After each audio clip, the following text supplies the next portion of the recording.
News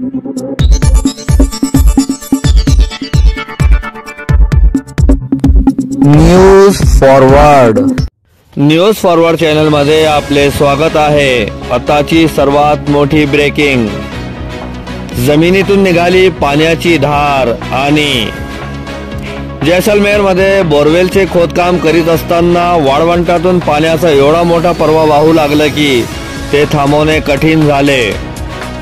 ट्रकसह खोदण्यासाठी आणलेले boring machine ही जमिनीत सामावले गेले। पाण्याचा प्रवाह पाहता प्रशासनाने 500 मीटरच्या परिघातील परिसर रिकामा केला आहे। दुसरीकडे तेल आणि गॅस कंपनी ONGCच्या अधिकाऱ्यांनी घटनास्थळी येऊन जमिनीतून बाहेर पडणाऱ्या गॅसची तपासणी केली। याविषयी सविस्तर वृत्त असे की जैसलमेरमध्ये बोरवेलचे खोदकाम करीत असताना जमिनीतून पाण्याचा प्रवाह बाहेर आला, ते थांबवणे कठीण झाले। यात ट्रकसह बोरिंग खोदण्यासाठी आणलेले बोरिंग मशीन जमिनीत सामावले। या प्रवाहाचा उग्र रूप पाहता जैसलमेरचा 500 मीटर परिसर रिकामा करण्यात आला। दुसरीकडे तेल आणि वायू कंपनी ONGC अधिकाऱ्यांनी घटनास्थळी येऊन जमिनीतून बाहेर पडणाऱ्या गॅसची तपासणी केली।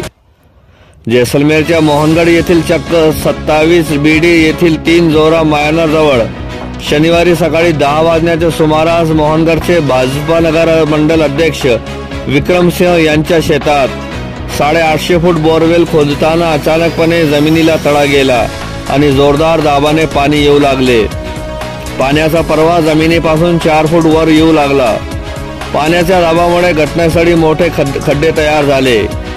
यावेळी घटनास्थळी बोरवेल खोदत असलेले 22 टन वजनाचे मशीन ट्रकसह खड्ड्यात बुडाले। हे पाहून बोरवेल मशीनवर काम करणारे कामगार व ग्रामस्थ घटनास्थळावरून पळून गेले। लोकांनी पोलीस व प्रशासनासह भूजल विभागाला माहिती दिली। अधिकारी घटनास्थळी पोहोचले। बोरवेलमधून निघणारा गॅस सामान्य असल्याचे मोहनगडचे नायब तहसीलदार ललित चरण यांनी सांगितले। त्यांनी सांगितले की हा वायू विषारी किंवा ज्वलनशील नाही, त्यामुळे घाबरून जाण्याची गरज नाही।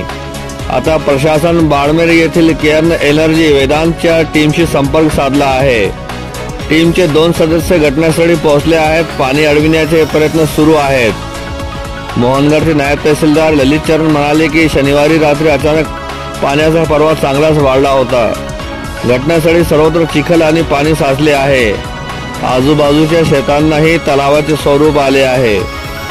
मात्र खबरदारीचा उपाय म्हणून प्रशासनाने शेत आणि आजूबाजूचा 500 मीटरचा परिसर रिकामा केला आहे।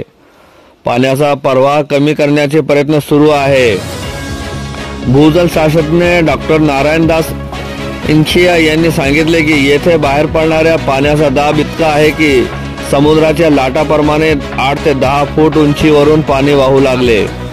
सतत वाहणाऱ्या पाण्यामुळे शेतकऱ्यांच्या शेतात पाणी साचू लागले आहे। मात्र येथील वालुकामय जमिनीमुळे पाणी साचण्याची खोली फारशी